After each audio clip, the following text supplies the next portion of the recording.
ದೇಶದ ಉಕ್ಕು ವಲಯದಲ್ಲಿ ಸುರಕ್ಷತಾ ಕ್ರಮಗಳನ್ನು ಬಲಪಡಿಸುವ ಕುರಿತು ಕೇಂದ್ರ ಉಕ್ಕು ಮತ್ತು ಬೃಹತ್ ಕೈಗಾರಿಕಾ ಸಚಿವ ಎಚ್.ಡಿ. ಕುಮಾರಸ್ವಾಮಿ ಅಧ್ಯಕ್ಷತೆಯಲ್ಲಿ ದೆಹಲಿಯಲ್ಲಿಂದು ಪರಿಶೀಲನಾ ಸಭೆ ನಡೆಯಿತು. ಈ ವೇಳೆ ಉಕ್ಕು ಸಚಿವಾಲಯದ ಹಿರಿಯ ಅಧಿಕಾರಿಗಳು, ಕೇಂದ್ರೀಯ ಸಾರ್ವಜನಿಕ ಉದ್ಯಮಗಳ ಮುಖ್ಯಸ್ಥರು ಹಾಗೂ ಈ ವಲಯದ ಭಾಗೀದಾರರು ಸಭೆಯಲ್ಲಿ ಭಾಗವಹಿಸಿದ್ದರು.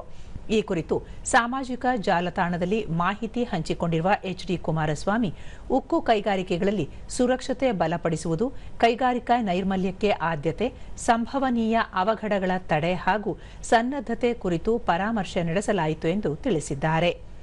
ಉಕ್ಕು ಮೌಲ್ಯ ಸರಣಿಯಲ್ಲಿ ಸುರಕ್ಷತಾ ಪದ್ಧತಿಗಳನ್ನು ಬಲಪಡಿಸುವ ಹಾಗೂ ಯಾವುದೇ ಅವಘಡ ತಡೆಯುವ ಸಂಸ್ಕೃತಿ ಉತ್ತೇಜಿಸುವ ಕುರಿತು ಮಹತ್ವದ ಚರ್ಚೆ ನಡೆಯಿತು.